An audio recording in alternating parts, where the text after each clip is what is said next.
Assalamualaikum warahmatullahi wabarakatuh. Kembali lagi bersama saya di Bayu Andika Channel. Bagaimana kabarnya Bapak Ibu semua? Semoga hari ini lebih baik daripada hari kemarin.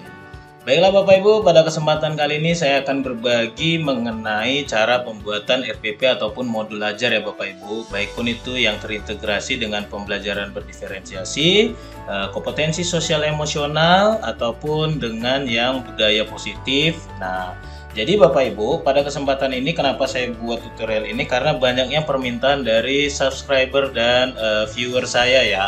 Di kolom komentar itu banjir orang minta, Pak RPP-nya boleh share, boleh share, boleh share, boleh. Saya tidak masalah untuk memberikan RPP saya, tapi ada hal-hal yang harus Bapak Ibu ketahui terlebih dahulu agar tidak terjadi kesalahpahaman, sehingga nanti kalau ada yang bertanya Bapak Ibu juga bisa menjawab. Nah, pada kesempatan kali ini kita akan coba perlahan mengenai perangkat pembelajaran ya Bapak Ibu. Kita mulai dari yang paling dasar.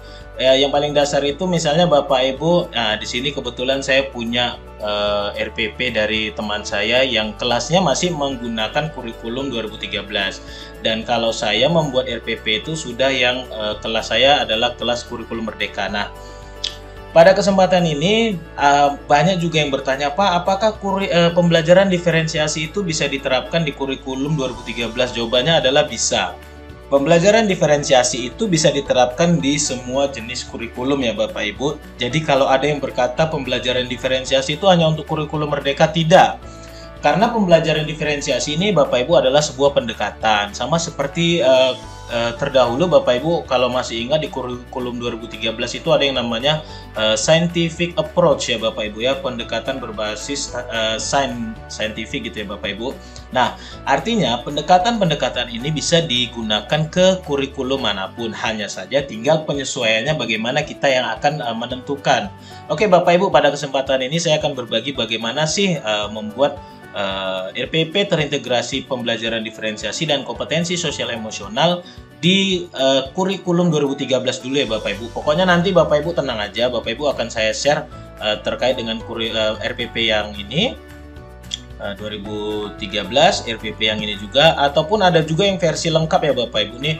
Versi lengkap ketika saya mengikuti dan saya masih berjalan ya.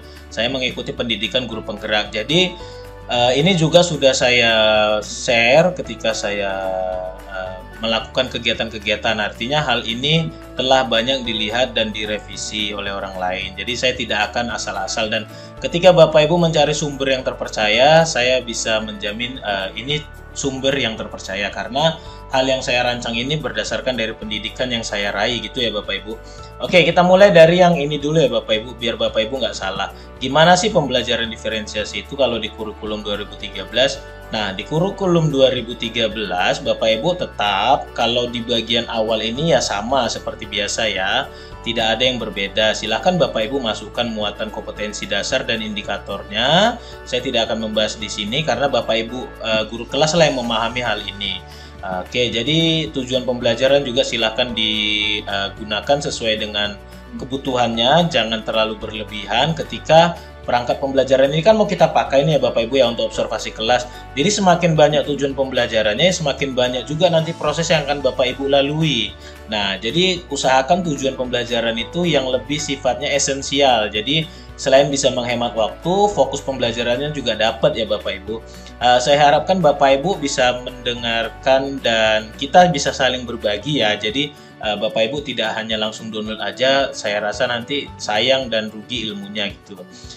Nah, pada kesempatan ini kalau pendekatan, nah di sini Bapak Ibu bisa mengganti ya. Kalau dulu di sini kan ada yang namanya nih scientific approach yang saya bilang. Nah, sekarang pendekatan di sini kita ganti dengan pembelajaran berdiferensiasi. Nah, selanjutnya strategi pembelajarannya silakan gunakan sesuai dengan kemampuan Bapak Ibu. Boleh pakai PBL, PJBL ya silakan. Untuk metode di sini saya menggunakan dan menyarankan kepada rekan saya itu menggunakan diskusi, tanya jawab dan penugasan. Nah, bagaimana kegiatan pembelajaran diferensiasi dan kompetensi sosial emosional itu terlihat? Dia akan terlihat ketika masuk ke bagian kegiatan pembelajaran ya Bapak Ibu ya. Nah, di kegiatan pembelajaran ini, nah di sini Bapak Ibu bisa sesuaikan. Jadi ini udah saya rapikan, jadi Bapak Ibu enak lah nanti tinggal menyesuaikan saja dengan pelajaran yang diampunya ya. Kalau ini kan kebetulan saya ngajar di SD dan rekan saya ya otomatis guru SD. Jadi yang SMP, SMA, SMK, PAUD, mungkin PAUD tidak sama seperti ini perangkatnya, mungkin sedikit berbeda. Tapi yang SD, SMP, SMA, SMK silahkan menyesuaikan dengan tingkat satuan pendidikannya masing-masing ya. Oke, kita masuk kembali kemari Bapak Ibu. Nah, di sini ada pembagian. Pertemuan pertama ada langkah-langkah pembelajaran yang harus kita pahami. Ada kegiatan orientasi. Nah, di sini ada penanaman disiplin terhadap murid. Apa aja kegiatannya? Kelas dimulai dengan dibuka dengan salam, menanyakan kabar, dan mengecek kehadiran murid. Jadi itu adalah termasuk ke dalam penilaian disiplin terhadap murid. Nah, ini Bapak Ibu silahkan sesuaikan ya, tidak mesti ikut ini kegiatannya. Jadi Bapak Ibu ya apa yang Bapak Ibu lakukan sebagai budaya yang terbiasa di kelas itu ya lakukan gitu. Sebenarnya ini sudah kita lakukan, hanya saja kita tidak memahami bahwasanya hal itu berkaitan dengan KSE ya, kompetensi sosial emosional gitu ya Bapak Ibu. Nah, jadi penyebutan-penyebutan itulah yang harus kita pahami kembali. Nah, selanjutnya ada juga kelas dilanjutkan dengan doa, ya silakan Bapak Ibu. Guru meminta murid mengecek sekeliling tempat duduknya dan merapikan pakaiannya. Ini kan penanaman cinta kebersihan dan kerapian. Ini kan termasuk dengan budaya positif ya Bapak Ibu ya. Jadi budaya positif itu ya bisa Bapak Ibu sesuaikan dengan kebiasaan Bapak Ibu di kelas. Selain merapikan pakaian, melihat tempat duduknya apakah ada sampah, apalagi yang dilakukan sebelum pembelajaran. Nah, menyanyikan lagu Garuda Pancasila ataupun lagu nasional lainnya ya silakan. Oke Bapak Ibu, di sini kita anggaplah sama semua ya.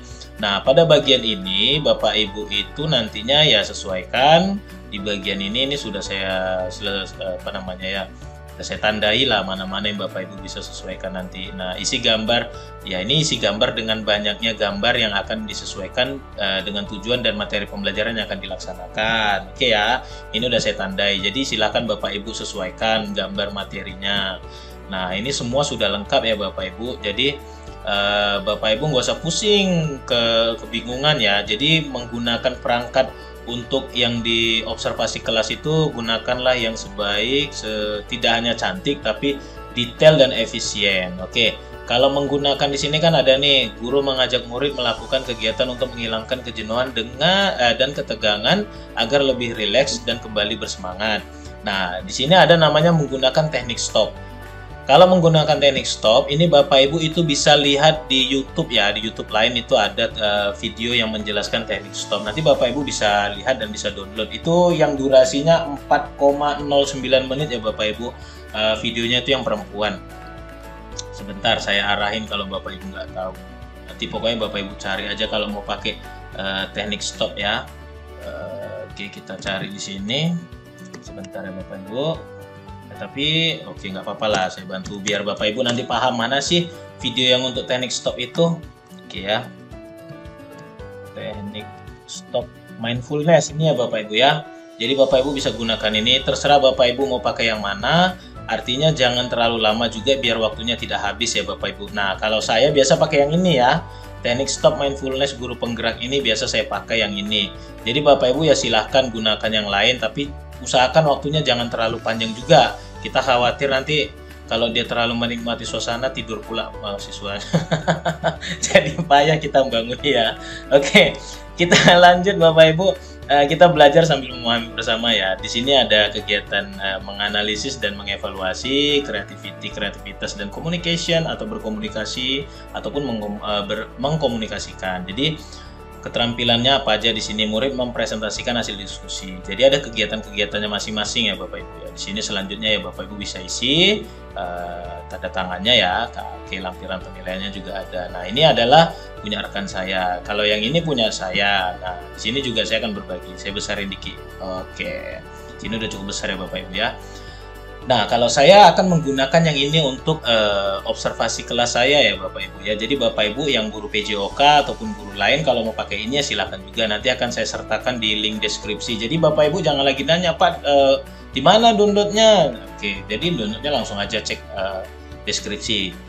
Dan saya ingatkan kembali Bapak Ibu jangan lupa untuk di subscribe ya Bapak Ibu video channel ini agar channel saya dapat terus berkembang. Silakan Bapak Ibu juga share untuk dapat membantu rekan guru lainnya supaya terhindar dari info-info yang menyesatkan, yang menyulitkan langkah dan kerjanya Bapak Ibu. Jadi kalau ada yang mudah ngapain yang sulit kan gitu ya Bapak Ibu ya. Kalau ada orang yang berbagi ya ngapain kita cari untuk buat sendiri. Jadi udah ada yang berbagi, tinggal Bapak Ibu edit aja sesuai kebutuhan.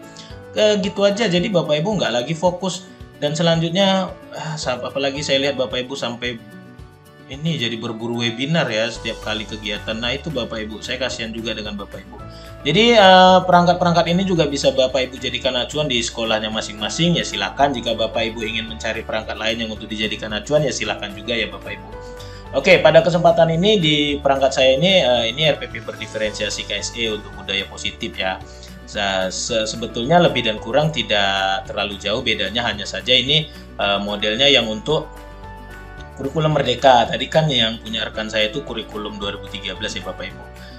Nah, di sini itu Bapak Ibu bisa sesuaikan kembali ya, sesuai dengan kebutuhannya masing-masing. Bagaimana cara mengisinya ya Bapak Ibu pasti paham lah, nggak sulit ya. Karena kalau saya jelaskan secara detail sebenarnya ini waktunya bisa sampai 2 jam ya Bapak Ibu. Atau Bapak Ibu punya saran kalau kita mau Bapak Ibu kita bisa buat live YouTube. Kita buat live YouTube cara belajar membuat rencana berdiferensiasi ya. Tapi kalau live YouTube saya nggak jamin punya sertifikat karena kan kita hanya belajar bersama. Tapi kalau Bapak Ibu mau punya sertifikat ya silakan ikuti kegiatan lain. Karena tujuan saya bukan untuk memberikan sertifikat, tapi tujuan saya adalah untuk berbagi pemahaman agar kita sama-sama dapat belajar. Nah di sini Bapak Ibu bisa sertakan sesuai dengan kebutuhannya ya. Untuk yang perangkat ataupun RPP modul ajar yang di kurikulum Merdeka. Untuk alokasi pertemuan ya silakan Bapak Ibu sesuaikan dengan kesepakatan kepala sekolah, mau pakai 3 kali 35 menit atau mau pakai 2 kali 35 menit ya silahkan. Artinya kesepakatan ini ditentukan juga dengan kepala sekolah ya Bapak Ibu. Jadi karena kan observasi kelas ini nanti pimpinan sekolah yang melakukan, jadi bisa dilakukan kesepakatan pada bagian itu. Selanjutnya ada juga Bapak Ibu yang lain bertanya kepada saya, Pak, dalam penjadwalan di persiapan observasi kelas pada kinerja PMM itu kan dilaksanakan bulan Maret, Pak. Ada sekolah yang ada sekolah yang melaksanakan ujian, ada sekolah yang pada umumnya adalah kita kan puasa tuh Pak, apakah bisa dilaksanakan di Februari. Jadi saya kasih tahu tekniknya ya Bapak Ibu, tapi jangan kasih tahu orang lain. Bapak Ibu bisa laksanakan kegiatan itu di Februari, tapi nanti di dokumen laporannya itu silahkan buat di bulan Maret. Selanjutnya di kinerja PMM buat juga di Maret gitu. Jadi pelaksanaannya Februari tidak apa-apa, tapi bentuk laporan dokumennya dan laporan kinerja PMM-nya di PMM itu sendiri buatlah di bulan Maret gitu ya. Jadi kita yang melaksanakan dan itu tidak masalah karena kan Bapak Ibu kita paham lah bulan Maret itu kan bulan puasa ya, takut kita habis ya energinya Bapak Ibu ya, gitu mungkin ya salah satu pertimbangannya. Untuk bahan bacaan dan bahan bacaan guru dan murid ya silakan Bapak Ibu sesuaikan sendiri. Video pendukungnya apa bisa digunakan masing-masing ya Bapak Ibu. Oke, glosarium ini adalah kutipan-kutipan ya ataupun seperti rangkuman. Untuk daftar pusaka silakan Bapak Ibu sesuaikan dengan kebutuhannya masing-masing. Selanjutnya untuk langkah-langkah pembelajaran. Nah, di sini saya lebih detail untuk pembuatannya karena saya masukkan budaya positif tadi ya Bapak Ibu. Jadi saya jelaskan seperti ini, peserta didik berbaris terlebih dahulu sebelum masuk ke dalam ruang kelas. Nah itu kan salah satu kebiasaan baik yang kita laksanakan. Yang ke depan ini ternyata sudah banyak dihilangkan, tiba-tiba siswanya udah ada di dalam. Kalau zaman kita dulu kan gitu ya Bapak Ibu, baris dulu di depan kelas. Nah ini salah satu penanaman sikap disiplin daripada budaya positif. Apalagi doa ini masuk ke dalam penanaman sifat religius. Untuk budaya positif ya ini masuk ke dalam penanaman sikap kepedulian. Budaya positif juga ya Bapak Ibu ya. Guru memastikan bahwa semua peserta didik dalam keadaan sehat. Itu kan budaya positif, penanaman sikap kepedulian. Bapak Ibu peduli terhadap keberlangsungan kesehatan peserta didiknya di sekolah, di kelasnya masing-masing. Apalagi nih nomor 4-nya, guru meminta peserta didik untuk mengecek di sekeliling tempat duduknya dan merapikan pakaiannya. Nah ini termasuk budaya positif, penanaman cinta kebersihan dan kerapian. Oke Bapak Ibu, hal-hal seperti ini harap diperhatikan.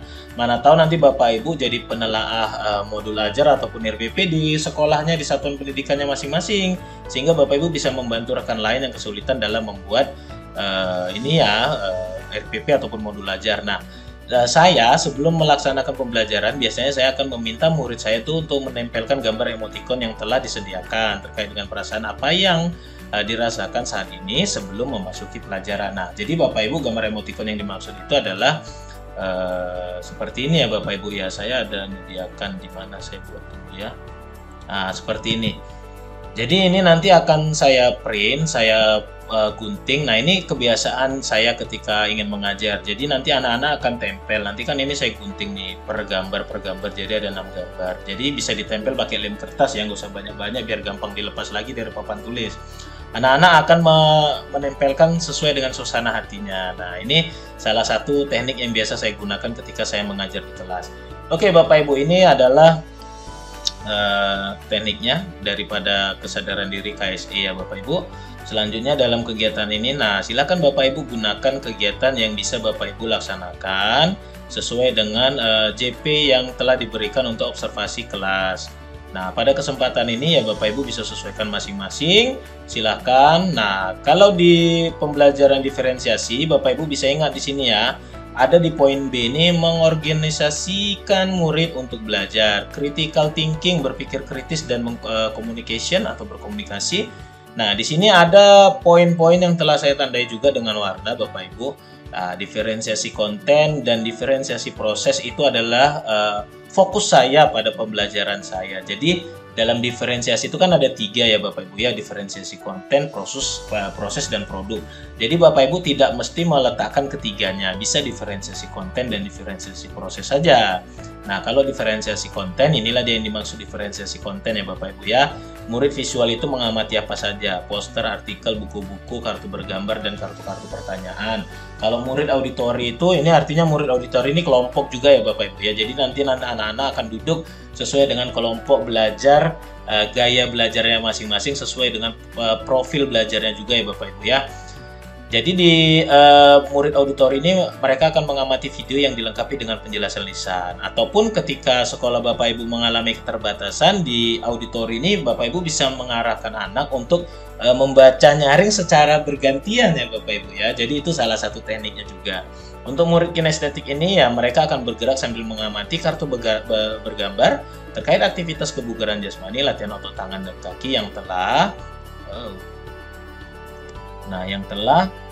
ditempelkan pada bagian dinding belakang kelas. Nanti akan saya share juga ya videonya, tapi tidak dalam waktu dekat. Nanti akan saya kasih kapan sih limit waktunya saya akan share. Nah, ini diferensiasinya Bapak Ibu.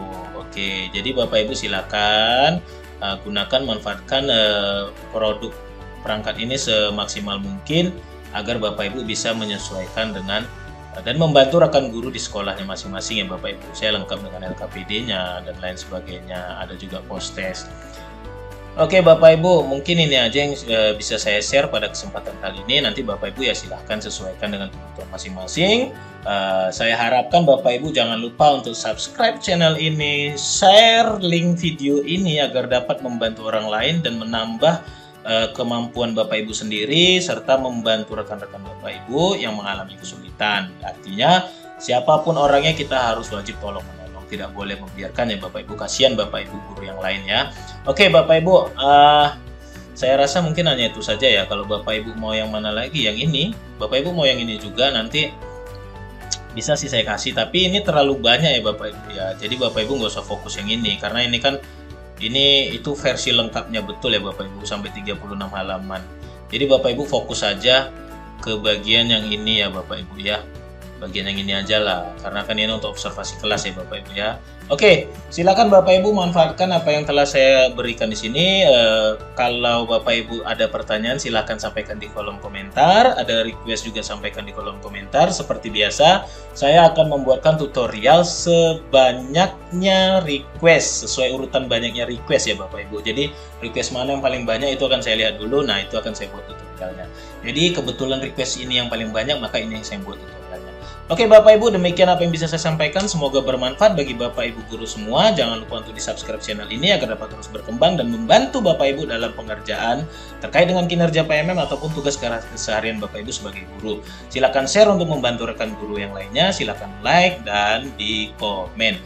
Oke Bapak Ibu, demikian untuk pertemuan kita kali ini. Lebih dan kurang saya mohon maaf. Assalamualaikum warahmatullahi wabarakatuh. Baya Andika Channel mohon pamit.